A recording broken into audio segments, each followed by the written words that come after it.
Hello everyone, मरु study में आपका स्वागत है। आज हम राजस्थान के अगस्त महीने के सप्ताह 4 के करंट विषयों पर चर्चा करेंगे। तो शुरू करते हैं वन बाय वन। राजस्थान में किस जिले में petroleum chemicals and petrochemical investment region विकसित किया जाएगा? तो ये हाल ही में कहाँ विकसित किया जाएगा? बाड़मेर के अंदर। इसका नाम क्या होगा? Petroleum chemicals and petrochemical investment region. Short form के अंदर हम इसे क्या कहेंगे? PCPIR। यह केवल अभी तक गुजरात, आंध्र प्रदेश, उड़ीसा और तमिलनाडु के अंदर ही था, और अब ये राजस्थान के बाड़मेर में पचपदरा क्षेत्र के आसपास इसको निर्मित किया जाएगा। साथ ही बाड़मेर रिफाइनरी के 250 वर्ग किलोमीटर दायरे में यह रीजन जो है विकसित किया जाएगा। इसमें एयर, रेल, सड़क कनेक्टिविटी से अंतर्राष्ट्रीय बाजार तक पहुंच जो होगी वो आसान हो जाएगी, और मैन्युफैक्चरिंग को भी बढ़ावा मिलेगा, और साथ ही इससे क्या होगा? निर्यात भी बढ़ेगा। यह अमृतसर जामनगर हाईवे रिफाइनरी के पास से गुजरेगा, तो आपको ये भी ध्यान रखना है। और इससे गुजरात के कांडला बंदरगाह तक पहुंच भी आसान होगी, और वहाँ से एक्सपोर्ट करने में यहाँ पे आसानी होगी। साथ ही बाड़मेर में जो पचपदरा क्षेत्र है वो किस नेशनल हाईवे पे आता है? ये नेशनल हाईवे कौन सा है? इसका पहले नाम क्या था? NH-112, और अब क्या है इसका नाम? NH-25। तो आप ये भी ध्यान रखिएगा। जो जैतारण पाली से बाड़मेर तक इसका विस्तार है, और इसके बाद में अगर इसके बारे में हम कहें तो ये पूर्णतः राजस्थान का सबसे लंबा राष्ट्रीय राजमार्ग है। तो आप ये भी ध्यान रखिएगा। और इसकी लंबाई कितनी हो जाएगी यहाँ पे? 328.81 किलोमीटर। 328.81 किलोमीटर। तो आप ये भी ध्यान रख सकते हैं। इसके साथ ही जो बाड़मेर रिफाइनरी पे वर्क कर रही है कंपनी, उसका नाम क्या है? तो वो कौन सी कंपनी है? HPCL Rajasthan refinery limited. ये कंपनी वर्क कर रही है, और राजस्थान सरकार इसमें इनके साथ में। तो यहाँ पर शेयरिंग पूछी जा सकती है कि राजस्थान सरकार और जो HPCL कंपनी है इनका टोटल शेयर कितना है। तो यहाँ पे आप ये ध्यान रखिएगा कि राजस्थान सरकार का तो है 26% और HPCL का कितना है? 74%। तो ये भी आप ध्यान रख सकते हैं। हाल ही में बैगर फ्री के लिए सामाजिक न्याय और अधिकारिता विभाग ने सार्थक मानव कुशल आश्रम के साथ एक MOU किया है। ये किस जिले से संबंधित है? तो ये कौन सा जिला है? जयपुर। जयपुर हेरिटेज सिटी में बैगर फ्री रीजन बनाने के लिए हाल ही में सामाजिक न्याय और अधिकारिता विभाग ने सार्थक मानव कुशलाश्रम के साथ में MOU किया है। इस MOU के अंतर्गत जो भी भिक्षु हैं, जो कि बैगर्स हैं, उनको स्किल डेवलपमेंट की ट्रेनिंग दी जाएगी। साथ ही भिक्षु गृह एवं पुनर्वास केंद्र में उनको कई सारी सुविधाएं भी प्रोवाइड की जाएगी। तो इस MOU के अंदर ये सारी फैसिलिटी जो है भिक्षु को दी जाएगी, और उनके स्किल डेवलपमेंट पर वर्क किया जाएगा ताकि वो भिक्षु प्रवृत्ति को छोड़ सके। तो ये आप ध्यान रखिएगा कि बैगर फ्री के लिए जो अभी सामाजिक न्याय विभाग ने सार्थक मानव कुशलाश्रम के साथ में MOU किया है वो जयपुर जिले से संबंधित है। हाल ही में राज्य का सबसे बड़ा ऑनलाइन प्रॉपर्टी एक्सपो किसके द्वारा आयोजित किया गया है, ये हमें बताना है। तो ये आयोजित किया गया है क्रेडाई राजस्थान के द्वारा। क्रेडाई का मतलब क्या हो जाएगा यहाँ पे? CREDAI। इसका मतलब confederation of real estate developers association of India. Confederation of real estate development association of India. तो ये नाम आप ध्यान रखिएगा। इन्होंने हाल ही में ऑनलाइन प्रॉपर्टी एक्सपो को आयोजित किया है, जिसके अंतर्गत लगभग 75 प्रोजेक्ट्स जो हैं रियल इस्टेट से संबंधित वो इन्होंने ऑनलाइन प्रेजेंट किए हैं। साथ ही अगर हम क्रेडाई की बात करते हैं, क्रेडाई राजस्थान की बात करते हैं, तो इसकी स्थापना कब हुई थी? 1999 के अंदर। और वर्तमान में इसके जो प्रेसिडेंट हैं उनका नाम क्या है? सुनील जैन। और साथ ही जो चेयरमैन है उनका नाम क्या है? अक्षय शाह। और प्रताप सिंह खाचरियावास जी ने इसकी हाल ही में शुरुआत की थी। तो आप ये भी ध्यान रख सकते हैं। नशा मुक्त भारत हस्ताक्षर अभियान कब तक आयोजित किया जाएगा, ये हमें बताना है। तो ये हाल ही में 15 अगस्त को इसको शुरू किया गया था, और इसे कब तक आयोजित किया जाएगा? तो यहाँ ऑप्शन दे रखिए 15 अगस्त से 31 मार्च तक, 15 अगस्त से ये गलत लिखा है यहाँ, 15 अगस्त से 31 अगस्त तक, 15 अगस्त से 5 सितंबर तक, 15 अगस्त से 30 सितंबर तक।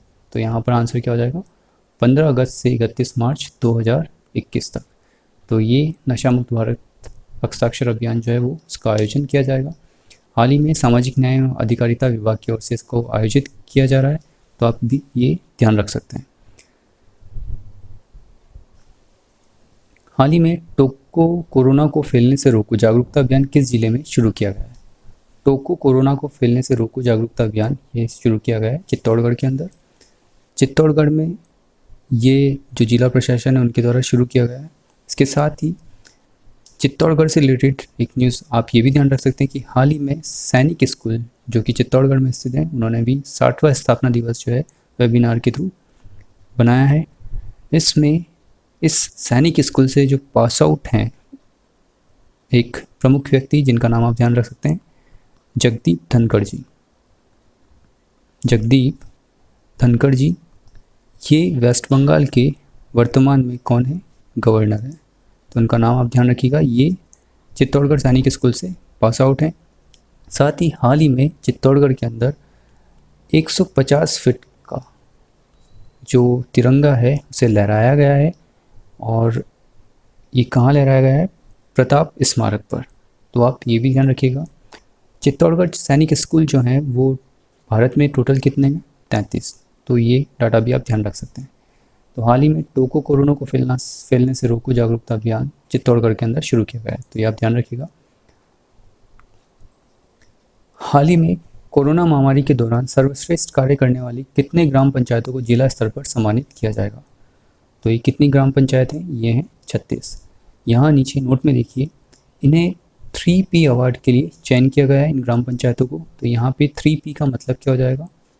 Promise for protection with participation.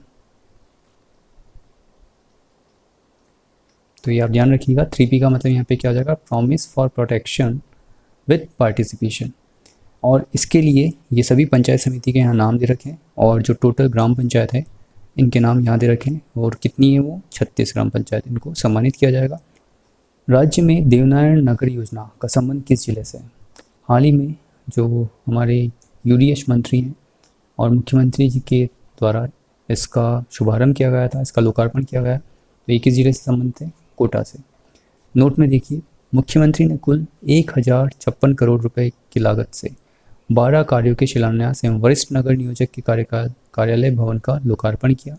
इसमें 307 करोड़ रुपए लागत की योजना में 6 किलोमीटर लंबे हेरिटेज रिवर फ्रंट का निर्माण भी किया जाएगा। और ये किस नाम से जाना जाएगा? ये जाना जाएगा चंबल रिवर फ्रंट के नाम से जाना जाएगा, जिसमें पूरे राजस्थान की संस्कृति एवं स्थापत्य कला के समन्वय का बेहतरीन प्रदर्शन होगा।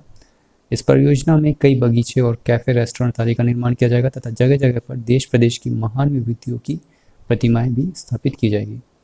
तो आप ये ध्यान रख सकते हैं।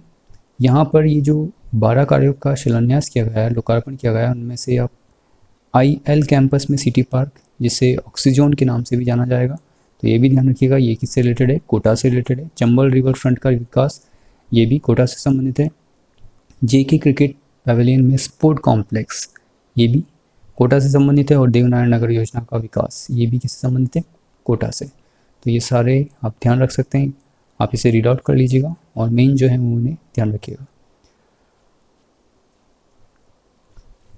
चेतावनी राज चुंगटिया किसके द्वारा रचित है? तो ये हमें बताना है। कन्हैया लाल सेठिया, पंडित विश्व मोहन भट्ट, तुरसा आदा जी और केसरी सिंह भारत जी। तो ये किसके द्वारा रचित है? ये रचित है केसरी सिंह भारत जी के द्वारा। यह राजस्थान के कवि थे। इनके रचित दोहों ने मेवाड़ के महाराणाओं को अंग्रेजों के दिल्ली दरबार में जाने से उनको रोका था। तो कविताओं के प्रभाव से जो महाराणा थे मेवाड़ के, वो दिल्ली दरबार में नहीं गए थे। और हाल ही में उनके केसरी सिंह भारत जी के 79वीं पुण्य स्मरण दिवस जो है वो मनाया गया है हाल ही में। तो ये भी आप ध्यान रख सकते हैं कि चेतावनी राज चुंगटिया जो है वो केसरी सिंह भारत द्वारा रचित है। और ये क्या थे? कवि थे, जिनका नाम आप ध्यान रख सकते हैं। गनिंग फॉर द गवर्नमेंट किसके द्वारा लिखी गई है? गनिंग फॉर द गवर्नमेंट ये लिखी गई है अजय लांबा जी के द्वारा। अजय लांबा जी जयपुर के एडिशनल कमिश्नर रह चुके हैं, और इनके द्वारा हाल ही में गनिंग फॉर द गवर्नमेंट, जो कि आशाराम बापू के ऊपर बेस्ड है, तो आप ये ध्यान रखिएगा कि गनिंग फॉर द गवर्नमेंट किसके द्वारा लिखी गई है, ये लिखी गई है अजय लांबा जी के द्वारा।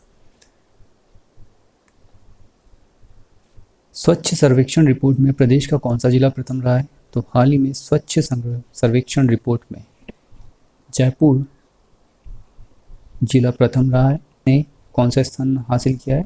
28वां स्थान 100 जिलों के अंदर। तो ये 28वां स्थान प्राप्त किया है। साथ ही 29वां जो है वो किसका है? जोधपुर का। ये जो 44वां है वो किसका है? कोटा का। तो आप ये भी ध्यान रख सकते हैं। इसके अलावा फर्स्ट नंबर पे कौन सा है? इंदौर। तो ये भी ध्यान रखिएगा कि 10 लाख से ज़्यादा आबादी वाले क्षेत्रों के अंदर ये अवार्ड इनको दिया गया है। साथ ही जोधपुर का जो रेलवे स्टेशन है इसके बारे में ध्यान रखिएगा कि जोधपुर के रेलवे स्टेशन को इस बार दूसरा स्थान मिला है। पिछली बार पहला स्थान था, इस बार दूसरा स्थान मिला है। और साथ ही डूंगरपुर को राजस्थान का लगातार तीसरी बार सबसे स्वच्छ शहर घोषित किया गया है। वहीं प्रदेश की पहली और एकमात्र स्टार सिटी बनने का भी गौरव मिला है। तो प्रदेश की यानी राजस्थान की पहली और एकमात्र स्टार सिटी बनने का गौरव किसे मिला है? डूंगरपुर को। तो ये ध्यान रखिएगा। सिटीजन फीडबैक में डूंगरपुर देश में 4242 शहरों को विचारते हुए पहले नंबर पर आया है, इसका ध्यान रखिएगा। पश्चिम जोन में 50,000 तक की आबादी के शहरों में 10वां स्थान डूंगरपुर ने प्राप्त किया है। 10 लाख की आबादी वाले शहरों की श्रेणी में प्रदेश के 25 शहरों की रैंक में उदयपुर ने पहला स्थान प्राप्त किया है। 10 लाख की आबादी, 10 लाख की आबादी से ज़्यादा, 50,000 तक की आबादी, इन सब के अलग अलग रैंकिंग हुई है। तो आप ये ध्यान रखिएगा कि जो स्वच्छ सर्वेक्षण रिपोर्ट है उसमें टॉप 100 जिलों के अंदर जयपुर जो है वो राज्य के अंदर प्रदेश में प्रथम स्थान पर रहा है। और बाकी ओवरऑल देखें तो 28वां स्थान है देश में, 29वां स्थान जोधपुर का है और 44वां स्थान कोटा का है।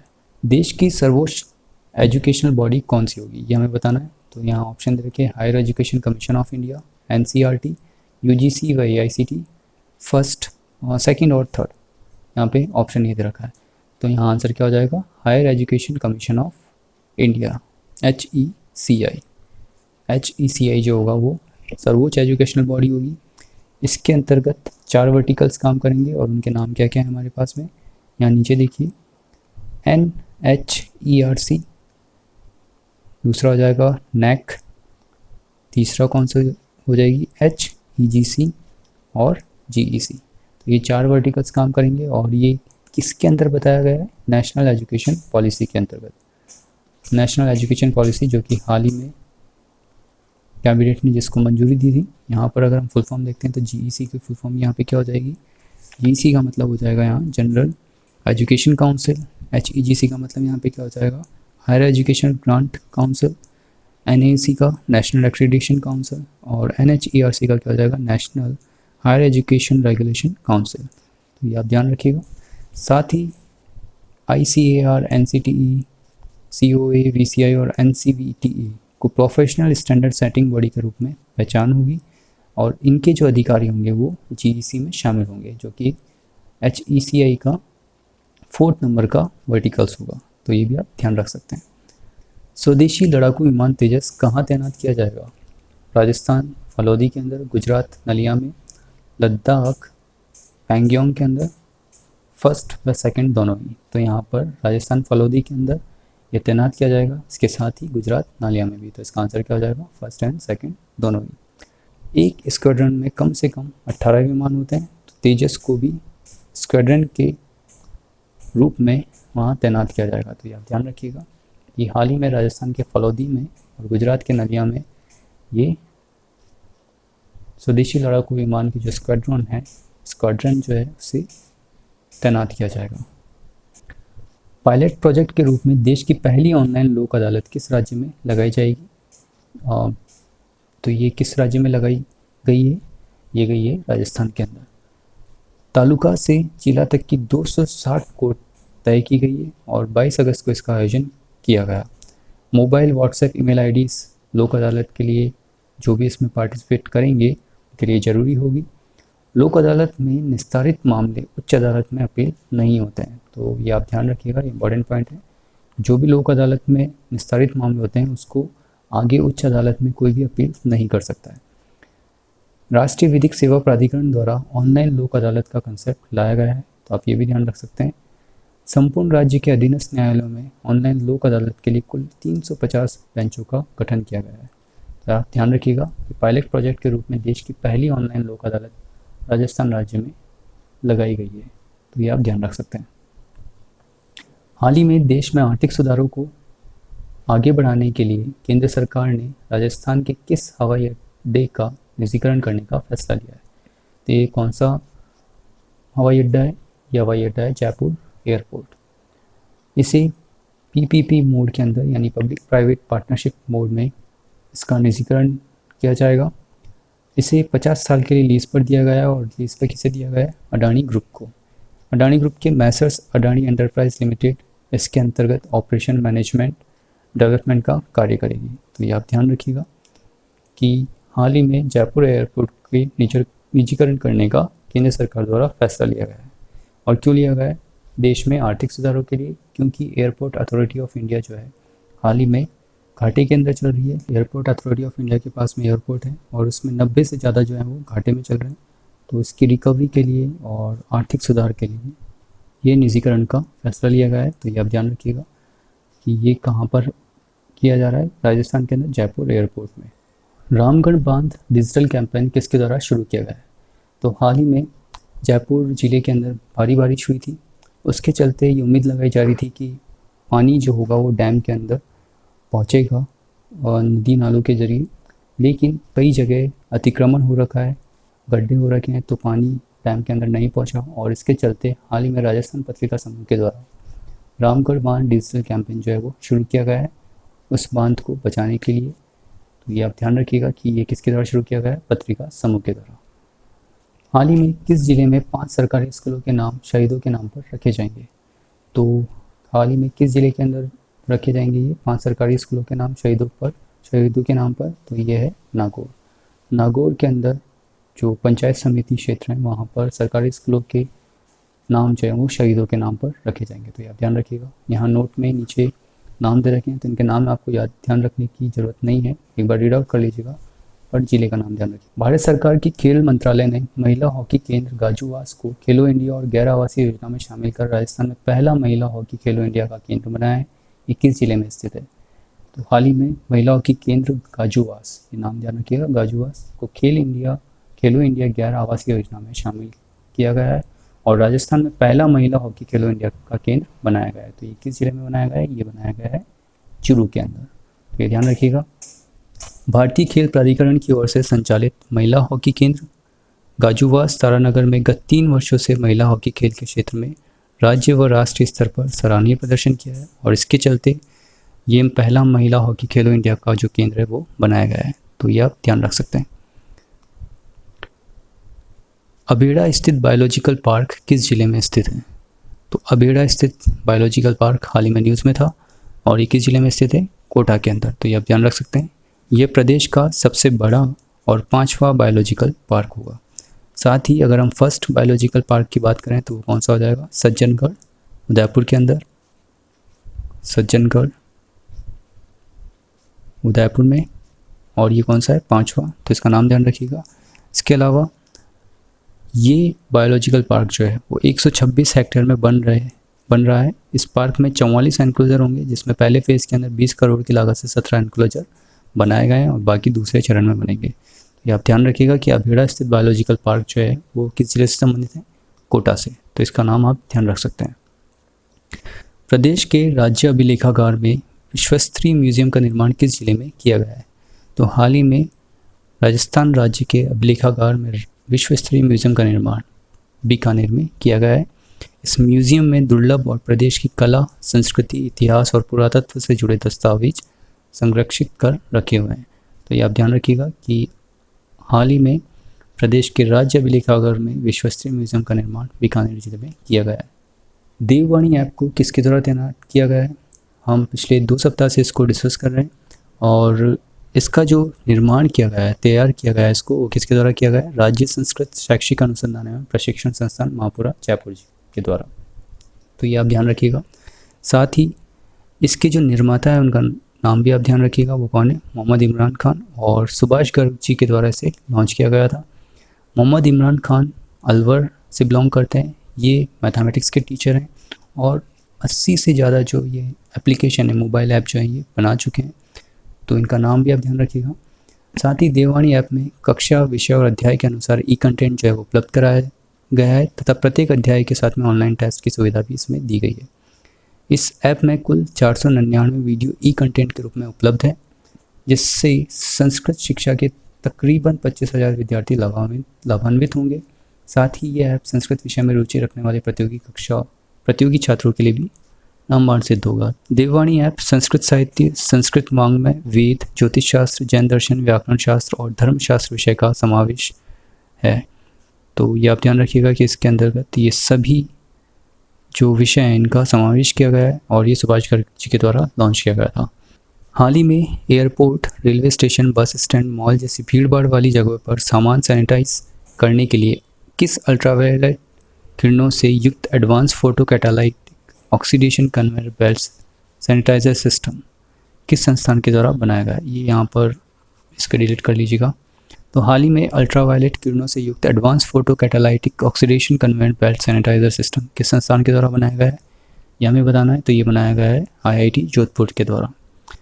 इसके अलावा अगर हम बात करें तो जैसे आपने देखा होगा कि रेलवे, बस स्टैंड और एयरपोर्ट पर आपने देखा होगा एक मशीन होती है जिसमें से ये जो नीचे का प्लेटफॉर्म होता है, इस मशीन के अंदर सामान यहाँ पे हम रखते हैं और ये दूसरी तरफ से आउट हो जाता है और इसमें चेकिंग हो जाती है। अगर कोई संदिग्ध वस्तु होती है तो वो ट्रेस हो जाती है स्क्रीन पर। ऐसे ही अल्ट्रावायलेट किरणों से युक्त advance photo catalytic oxidation conveyor belt है, इसको निर्मित किया गया है IIT जोधपुर के द्वारा। इसमें सैनिटाइज भी हो जाएगा और चेक भी कर लिया जाएगा सामान को। तो इसके साथ ही BDSU ने भी एक, हमने लास्ट वीडियो में डिस्कस किया था, BDSU power development skill university ने भी एक किट तैयार किया था जिसे UV सेफ किट हमने नाम दिया था, अल्ट्रावायलेट ई सेफ किट। इसके अलावा DRDO ने भी एक UV डिसइंफेक्शन डिवाइस जो है वो लॉन्च की थी। तो ये भी आप ध्यान रख सकते हैं कि IIT जोधपुर द्वारा कन्वेयर बेल्ट सैनिटाइजर सिस्टम निर्मित किया गया है जिसका नाम क्या है, photo catalytic oxidation conveyor belt. BDSU के द्वारा अल्ट्रावायलेट ई सेफ किट और DRDO के द्वारा UV डिसइंफेक्शन डिवाइस जो है वो तैयार की गई थी। इसके अलावा अगर हम IIT जोधपुर की बात करते हैं तो हाल ही में भारतीय प्रौद्योगिकी संस्थान जोधपुर में टेक्नोलॉजी एंड इनोवेशन हब बनाने की बात की गई है। यहाँ पर टेक्नोलॉजी एंड इनोवेशन हब बनेगा। इसके साथ ही IIT जोधपुर में innovation hub on computer vision and augmented and virtual reality जो है वो स्थापित की जाएगी। जोधपुर के अलावा देश में कुल 25 टेक्नोलॉजी हब जो है वो स्थापित किए जाएंगे और इस हब को जो नाम दिया गया है वो नाम आप ध्यान रखिएगा, आई हब दृष्टि। इस हब में रिसर्च वर्क होगा जिसके लिए 5 अलग अलग विषयों का भी चयन कर लिया गया है। ये विषय यहाँ नीचे दिए हुए हैं, जैसे AI यानी artificial intelligence driven augmented and virtual reality application, computer vision and AR/VR for industry 4.0, intelligent multimedia platform for digital learning, bio and medical imaging for health care, dependable computer vision for autonomous system. तो ये 5 विषयों पर यहाँ पर work होगा। इस hub का नाम क्या है, आई हब दृष्टि। जोधपुर के अलावा 25 टेक्नोलॉजी हब यहाँ पर स्थापित किए जाएंगे। साथ ही IIT जोधपुर में innovation hub on computer vision and augmented and virtual reality जो है स्थापित किया जाएगा। तो ये आप ध्यान रखिएगा IIT जोधपुर से के संबंध में। हाल ही में मेवाड़ का सबसे ऊंचा तिरंगा कहाँ फहराया गया है? तो हाल ही में मेवाड़ का सबसे ऊंचा तिरंगा जो है वो कहाँ फहराया गया है? ये फहराया गया है उदयपुर जिले के अंदर। उदयपुर जिले के जनार्दन नागर राजस्थान विद्यापीठ डीम्ड टू बी विश्वविद्यालय के 84th जो फाउंडेशन डे है उस पर शुक्रवार को प्रतापनगर स्थित विश्वविद्यालय परिसर में तिरंगे का लोकार्पण किया गया। यह 151 फीट लंबा होगा और ये मेवाड़ का सबसे ऊंचा तिरंगा जो है कहलाया जाएगा। तो ये भी आप ध्यान रख सकते हैं कि ये कहाँ पर आया गया है, उदयपुर के अंदर। हाल ही में वन विभाग द्वारा नगर वन योजना के अंतर्गत कायलाना बड़ा भाकर वन क्षेत्र की 50 हेक्टेयर की पहाड़ियों को हरा भर कर जैव विविधता से परिपूर्ण वन विकसित किया जाएगा। ये किस जिले से संबंधित है? तो ये किस जिले से संबंधित है? यह है जोधपुर से। जोधपुर में कायलाना बड़ा भाकर वन क्षेत्र में 50 हेक्टेयर की पहाड़ियों को हरा भरा कर जैव विविधता से इसको परिपूर्ण किया जाएगा। और किस योजना के अंतर्गत किया जाएगा, ये नगर वन योजना के अंतर्गत। तो ये भी आप ध्यान रख सकते हैं। देश की पहली मलखंभ अकेडमी का शुभारंभ कहाँ किया गया है?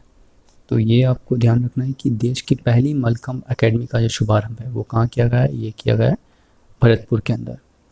खेल मंत्रालय ने मलखंभ खेल को बढ़ावा देने के लिए 8.79 करोड़ रुपए की promotion of rural and indigenous tribal games in Khelo India के रूप में स्वीकृति जारी की है।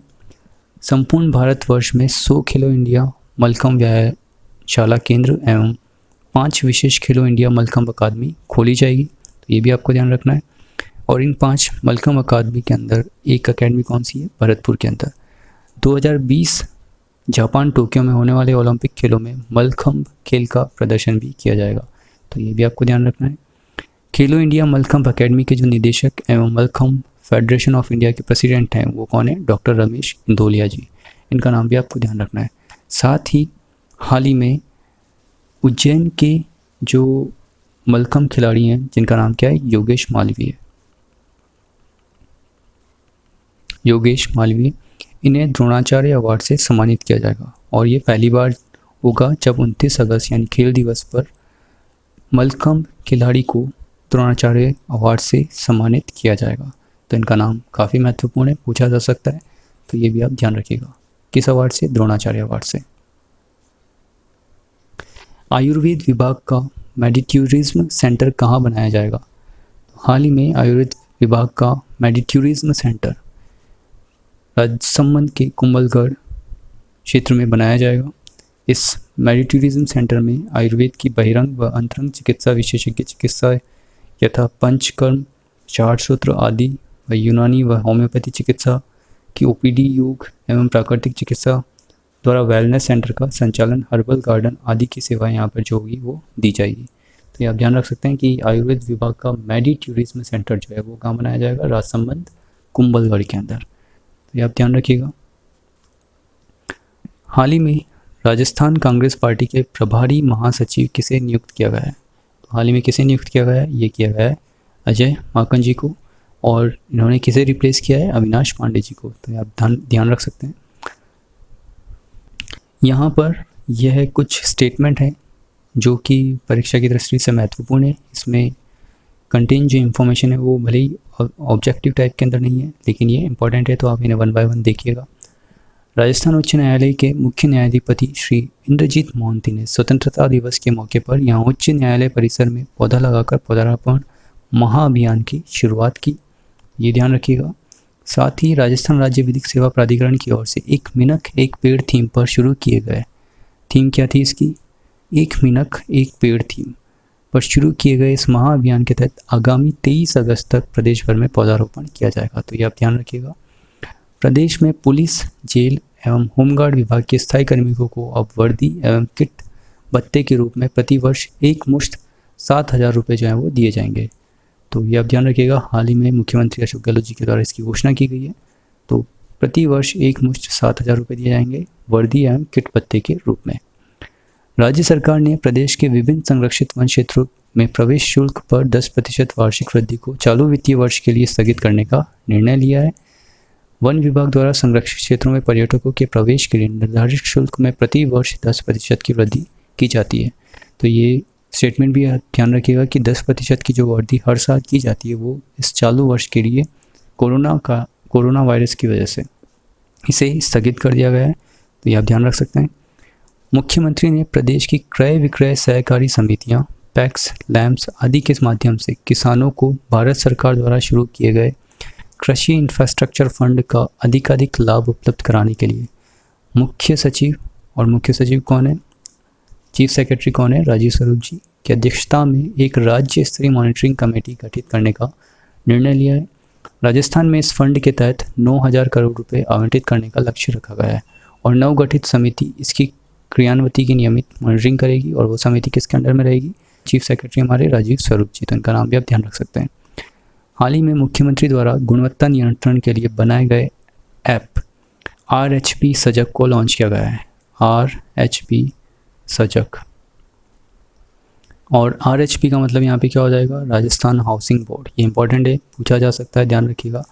राजस्थान हाउसिंग बोर्ड ने हाल ही में किस ऐप को लॉन्च किया है? गुणवत्ता नियंत्रण से संबंधित जो इन्फॉर्मेशन है उसको कलेक्ट किया जा सके, तो वो कौन सी ऐप है? RHB सजग, राजस्थान हाउसिंग बोर्ड सजग। सूचना एवं जनसंपर्क आयुक्त श्री महेंद्र सोनी ने जवाहरलाल नेहरू मार्ग स्थित RES क्लब में राजस्थान प्रशासनिक सेवा परिषद की मैगजीन प्रतिध्वनि के जुलाई अंक का विमोचन किया है। मैगजीन में अनुभवी लेखकों के द्वारा सरकार के महत्वपूर्ण आदेश, अधिसूचना एवं परिपत्र संकलित किए गए हैं। मैगजीन में सरकार की महत्वपूर्ण योजना एवं कार्यक्रमों के क्रियान्वयन को भी शामिल किया गया है, जो सरकारी कार्मिकों तथा आम जन के लिए लाभदायक साबित होंगे। तो ये आप ध्यान रखिएगा कि ये मैगजीन जो है वो राजस्थान प्रशासनिक सेवा यानी RAS एसोसिएशन के द्वारा इसका विमोचन किया गया है, और इसका नाम क्या है मैगजीन का? प्रतिध्वनि। इसका जो पहला संस्करण आया था, पहला अंक जो प्रकाशित किया गया था वो 2016 के अंदर किया गया था। ये आप ध्यान रखिएगा। इसका मैगजीन का नाम जो है वो क्या है? प्रतिध्वनि। झालाना डूंगरी स्थित कौशल भवन में RSLDC और टेलीकॉम सेक्टर स्किल काउंसिल के बीच एक MOU साइन किया गया है। किसके द्वारा किया गया MOU? RSLDC यानी राजस्थान स्किल डेवलपमेंट कॉरपोरेशन के द्वारा यह टेलीकॉम सेक्टर स्किल काउंसिल के बीच में एक MOU साइन किया गया है। इस MOU के तहत टेलीकॉम सेक्टर में मौजूद अलग अलग कार्य क्षेत्रों के हिसाब से युवाओं को चिन्हित किया जाएगा, और उसके बाद टेलीकॉम सेक्टर की डिमांड के हिसाब से युवाओं को प्रशिक्षित किया जाएगा। काउंसिल की ओर से युवाओं को टेलीकॉम सेक्टर में भी नौकरी यहाँ पर दिलवाई जाएगी इस MOU के अंतर्गत। इससे पहले RSLDC ने जेम्स एंड ज्वेलरी एसोसिएशन के साथ में IP ग्लोबल और फोर्टिस के साथ भी इसमें MOU साइन किया था। तो ये आप ध्यान रख सकते हैं कि हाल ही में RSLDC ने कई क्षेत्रों में MOU किया है, जिसमें एक तो टेलीकॉम सेक्टर हो गया, टेलीकॉम सेक्टर स्किल काउंसिल, और उसके बाद में James and jewellery association, IP global और फोर्टिस के साथ में हाल ही में MOU किया गया है। तो ये ध्यान रखिएगा आप। अंग्रेजी माध्यम के महात्मा गांधी विद्यालय में सीटों की संख्या बढ़ा दी गई है। कक्षा 1 से 5वीं तक सीटों की संख्या 30 के स्थान पर बढ़ाकर 2 गुनी यानी 60 कर दी गई है। वहीं 6ठी से 8वीं तक में 35 के स्थान पर अब 70 सीटों पर एडमिशन दिया जाएगा। ये सभी सीटें शिक्षा विभाग के कार्मिकों के लिए उपलब्ध अतिरिक्त सीटों के अलावा होगी। तो हाल ही में महात्मा गांधी विद्यालय जितने भी उनमें सीटों की जो संख्या है वो 2 गुनी कर दी गई है। 1 से 5वीं तक 30 से 60 कर दी गई है, और 6ठी से 8वीं तक 35 से 70 कर दी गई है। तो ये आप ध्यान रखिएगा। जनता पर प्रतिवर्ष राज्य सरकार 100 करोड़ रुपए व्यय करेगी। प्रदेश भर के 213 नगरीय निकायों में शुरू होने वाली 358 इंदिरा रसोई में से गुरुवार को वीडियो कॉन्फ्रेंस के माध्यम से 325 रसोई का एक साथ शुभारंभ किया गया। शेष रसोइयाँ 31 अगस्त तक प्रारंभ हो जाएगी। तो हाल ही में इंदिरा रसोई के अंतर्गत जो राज्य सरकार है वो 100 करोड़ रुपये प्रतिवर्ष व्यय करेगी, जिसमें कि 8 रुपये के अंदर जो भी राजस्थान की जनता है उन्हें भोजन मिलेगा, और साथ ही इसमें 12 रुपये की जो सब्सिडी है वो गवर्नमेंट अपनी तरफ से इसके अंदर देगी। इसके साथ ही इंदिरा रसोई जो है वो कब शुरू की गई थी? हाल ही में 20 अगस्त को, ये भी आप ध्यान रखिएगा। और 213 नगरीय निकायों में 358 जो इंदिरा रसोई है वो संचालित की जाएगी। तो ये भी आप ध्यान रख सकते हैं। प्रदेश भर के हृदय रोगी, मधुमेह और TB जैसी नॉन कम्युनिकेबल बीमारियों से पीड़ित मरीजों को 3 माह की जो दवाएं हैं वो मोबाइल वैन के जरिए उनके राजस्व गांवों तक निःशुल्क उपलब्ध कराई जाएगी। निःशुल्क दवा वितरण घरों तक मोबाइल वैन के जरिए किया जाना सुनिश्चित किया जाएगा, यानी मोबाइल वैन के जरिए जो है निःशुल्क दवा राजस्व गांवों में पहुंचाई जाएगी। इसकी घोषणा अभी हमारे जो चिकित्सा मंत्री डॉक्टर रघु शर्मा जी के द्वारा की गई थी। तो यह आप ध्यान रख सकते हैं। राजस्थान हाईकोर्ट ने स्वप्रेरणा से दर्ज जनहित याचिका का दायरा बढ़ाते हुए अब राज्य के ऐतिहासिक और पूरा स्मारकों के संरक्षण को सुनिश्चित करने हेतु न्याय मित्र नियुक्त किए हैं।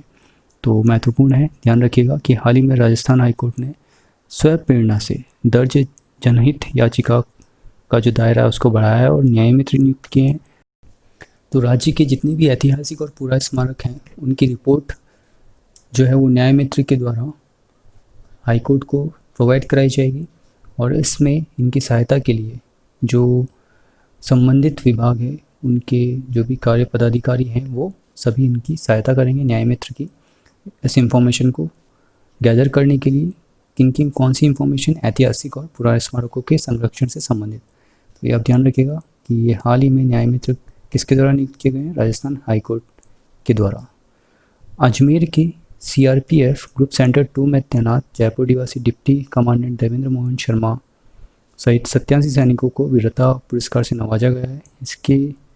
इनमें 1 कीर्ति और 9 शौर्य चक्र भी शामिल है। इसके अलावा पोखरण निवासी बीएसएफ डीआईजी रवि गांधी जी को राष्ट्रपति पुलिस पदक जो है वो दिया गया है। सीआरपीएफ सहायक कमांडेंट नरेश कुमार को 7वीं बार भी वीरता पुरस्कार दिया गया है, तो ये आप ध्यान रखिएगा। कला साहित्य एवं संस्कृति मंत्री डॉक्टर बी.डी. कल्ला ने देश के जाने माने शास्त्रीय संगीतज्ञ पंडित जसराज के निधन पर गहरा शोक व्यक्त किया है, तो ये भी आप नाम ध्यान रख सकते हैं। पंडित जसराज जी हरियाणा में जन्मे थे। इन्हें पद्मश्री, पद्म भूषण, पद्म विभूषण, संगीत नाटक अकेडमी अवार्ड, स्वाति संगीत पुरस्कार, साथ ही संगीत नाटक अकेडमी फेलोशिप रत्न सदस्य से भी सम्मानित किया गया था और ये मेवाती घराने से थे, तो ये भी आप ध्यान रख सकते हैं। राजीव गांधी जयंती के अवसर पर राजस्थान एनएसयूआई ने अपनी नई मुहिम के तहत योग्यशाला के पोस्टर का विमोचन माननीय मुख्यमंत्री अशोक गहलोत और पीसीसी अध्यक्ष गोविंद डोटासरा जी से करवाया। इस मुहिम के तहत प्रदेश में एनएसयूआई शिक्षा से वंचित हो रहे गरीब तबके के छात्रों के पास शिक्षा का अभियान लेकर पहुंचेगी, जिससे उनकी शिक्षा से जुड़ने के लिए प्रोत्साहित करेगी, तो ये आप ध्यान रखिएगा। कस्तूरबा गांधी बालिका विद्यालय वर्ष 2006-07 में भारत सरकार द्वारा बालिका शिक्षा को बढ़ावा देने वाली आवासीय विद्यालय की एक श्रृंखला के तहत प्रारंभ किया गया था। कौन सा विद्यालय? कस्तूरबा गांधी बालिका विद्यालय, जिसके तहत देश में कुल 750 कस्तूरबा गांधी बालिका विद्यालय खोलने का लक्ष्य रखा गया है। इसके तहत बच्चों को 12वीं तक की हॉस्टल सुविधा युक्त शिक्षा प्रदान किया जाता है। साथ ही कस्तूरबा गांधी विद्यालय के तहत केंद्र और राज्य सरकारें 75:25 के अनुपात में खर्च का वहन करती है, तो इसमें ये बात इम्पॉर्टेंट है और आप ये भी ध्यान रखिएगा कि 2006 और 2007 में इसे शुरू किया गया था और इसमें राज्य सरकार और केंद्र सरकार का जो खर्चे का वहन होता है वो 25:75 के रूप में होता है, तो ये भी आप ध्यान रख सकते हैं। हाल ही में राज्य सरकार ने यहाँ पर क्या किया है, जो भी नियमित रूप से रहकर 8वीं पास कर चुकी हैं, जो भी बालिकाएं कस्तूरबा गांधी विद्यालय के अंदर जो भी अध्ययनरत हैं, उन्हें 2020-21 में राजकीय विद्यालय में कक्षा 11 में अध्ययनरत हैं, उन्हें माध्यमिक शिक्षा विभाग की ओर से प्रोत्साहन स्वरूप विशेष सावधि जमा रसीद योजना यानी स्पेशल टर्म डिपॉजिट रिसीट में शामिल किया जाएगा। यानी जब तक बालिका पीजी की डिग्री प्राप्त नहीं कर लेती है, शिक्षा विभाग उनके अकाउंट में 2 से 4 हज़ार जमा करवाएगा। इसे लेकर माध्यमिक शिक्षा निदेशक ने प्रदेश के सभी जिला शिक्षा अधिकारियों को आदेश पत्र जारी कर बालिकाओं के प्रस्ताव भेजने के लिए निर्देश जारी किए और ये राशि मिलेगी किनको? इस योजना के तहत 10वीं कक्षा में न्यूनतम 50% या अधिक अंकों से उत्तीर्ण कर सत्र 2020-21 में राजकीय विद्यालय में कक्षा 11 के अध्ययनरत छात्राओं को 2,000 रुपये 5 वर्ष की अवधि के लिए दिए जाएंगे और साथ ही 12वीं कक्षा में न्यूनतम 50% अंकों से अधिक अंक लाकर स्नातक में प्रथम वर्ष में दाखिला लेने पर 4,000 रुपये दिए जाएंगे, तो ये आप ध्यान रख सकते हैं, जिन्हें पीजी पास करने के बाद बालिका निकलवा सकेगी, तो ये भी आप ध्यान रख सकते हैं। राजस्थान माध्यमिक शिक्षा बोर्ड आरबीएससी ने डिजिटल लॉकर सुविधा शुरू की है। साल 2018 से 2020 तक के 60 लाख विद्यार्थियों के सर्टिफिकेट, अंक तालिका और अन्य दस्तावेज डिजिटल लॉकर में सुरक्षित रखे जाएंगे, तो ये भी आप ध्यान रख सकते हैं कि हाल ही में राजस्थान माध्यमिक शिक्षा बोर्ड के द्वारा ये फैसिलिटी शुरू की गई है डिजी लॉकर की। हाल ही में राजस्थान फुटबॉल संघ के जो अध्यक्ष पद पर हैं उन्हें वो हैं मानवेंद्र सिंह जसोल जी को और इन्हें निर्विरोध चुना गया है, तो इनका नाम आप ध्यान रखिएगा। राजस्थान फुटबॉल संघ के अध्यक्ष पद पर मानवेंद्र सिंह जसोल को निर्विरोध चुना गया है। माई एफएम ने हाल ही में एक अभियान 94.3 गणेशा शुरू किया। इसमें लोगों को अपने घरों में मिट्टी और बीज वाले गणेश स्थापित करने को प्रेरित किया गया और इसके चलते ऑनलाइन मूर्ति बनाने का digital world record my FM के नाम हो गया और उन्हें golden book of world record में इनका नाम जो है वो दर्ज किया गया है, तो ये आप ध्यान रखिएगा कि 94.3 माई एफएम का जो नाम है वो golden book of world record में दर्ज हुआ है। ऑनलाइन मूर्ति बनाने का डिजिटल वर्ल्ड रिकॉर्ड है ये, तो ये भी आप ध्यान रख सकते हैं। हाल ही में पूर्व प्रधानमंत्री स्वर्गीय राजीव गांधी के 76वें जन्म दिवस के अवसर पर सद्भावना दिवस के उपलक्ष्य में राज्य सरकार के कला संस्कृति साहित्य एवं पुरातत्व तथा विज्ञान एवं प्रौद्योगिकी विभाग द्वारा संयुक्त रूप से आयोजित डिज़ाइन कॉन्क्लेव 2020 कार्यक्रम का शुभारंभ किया गया। तो हाल ही में 20 अगस्त को सद्भावना दिवस मनाया गया और राजीव गांधी जी के 76वें जन्मदिवस पर। और इसमें संस्कृति, साहित्य एवं पुरातत्व और साइंस एवं टेक्नोलॉजी डिपार्टमेंट द्वारा ये डिज़ाइन कॉन्क्लेव जो है वो आयोजित किया गया, इसका शुभारंभ किया गया। इस कार्यक्रम में दोनों विभागों द्वारा किए गए विभिन्न विकास कार्यों में प्रस्तावित योजनाओं का वीडियो कॉन्फ्रेंस के माध्यम से वर्चुअल लोकार्पण एवं शुभारंभ किया गया। ये सभी डिटेल्स यहाँ दे रखी है, आप एक बार रीड आउट कर लीजिएगा इनको। इसके साथ ही एक इमेज आप यहाँ देख रहे हैं, इन्हें हाल ही में राष्ट्रीय पुरस्कार से सम्मानित किया गया है। और किस क्षेत्र में? सार्वजनिक शिक्षा के क्षेत्र में सराहनीय कार्य करने वाले शिक्षकों को मिलने वाले राष्ट्रीय पुरस्कारों की सूची में राजस्थान से बाड़मेर जिले की शिक्षिका गीता कुमारी जी का चयन हुआ है। तो शिक्षा के क्षेत्र में उल्लेखनीय काम करने के लिए इनका चयन हुआ है और इनका नाम आपको ध्यान रखना है, ये कौन है? गीता कुमारी। और कहाँ, किस जिले से बिलोंग करती है? बाड़मेर से। तो ये क्वेश्चन भी बन सकता है, तो ये भी आप ध्यान रख सकते हैं। भारत के सीमित ओवरों के कप्तान रोहित शर्मा, स्टार महिला पहलवान Vinesh Phogat, table tennis star Manika Batra, महिला हॉकी टीम के कप्तान रानी रामपाल और रियो पैरालंपिक के स्वर्ण पदक विजेता एथलीट मरियप्पन थंगावेलु को 29 अगस्त को खेल दिवस के दिन राष्ट्रपति भवन से वर्चुअल समारोह के जरिए देश के सर्वोच्च खेल सम्मान राजीव गांधी खेल रत्न से नवाजा जाएगा। तो इसकी घोषणा हाल ही में की गई थी, तो ये भी आप ध्यान रख सकते हैं। और इसके अलावा हाल ही में हमने द्रोणाचार्य अवार्ड जो है वो योगेश मालवीय जी को दिया जाएगा और यह पहला अवार्ड होगा जो किसी मल्लखंब खिलाड़ी को दिया जाएगा। तो ये भी आप ध्यान रख सकते हैं। इसी के साथ हम इस वीडियो को यहीं समाप्त करते हैं। आप हमें कमेंट बॉक्स में लिखकर बताइए कि आपको ये वीडियो कैसा लगा, इसमें उपस्थित कंटेंट आपको कैसा लगा। अगर आपको ये कंटेंट पसंद आया तो इस वीडियो को लाइक कीजिए, शेयर कीजिए अपने फ्रेंड्स के साथ में, ताकि वे भी इसका फ़ायदा उठा सकें। और हमारे चैनल को सब्सक्राइब करना ना भूलें। नई वीडियो के नोटिफिकेशन पाने के लिए बेल आइकन को भी प्रेस करना ना भूलें। तो मिलते हैं नेक्स्ट वीडियो में। Thanks for watching it. Peace out.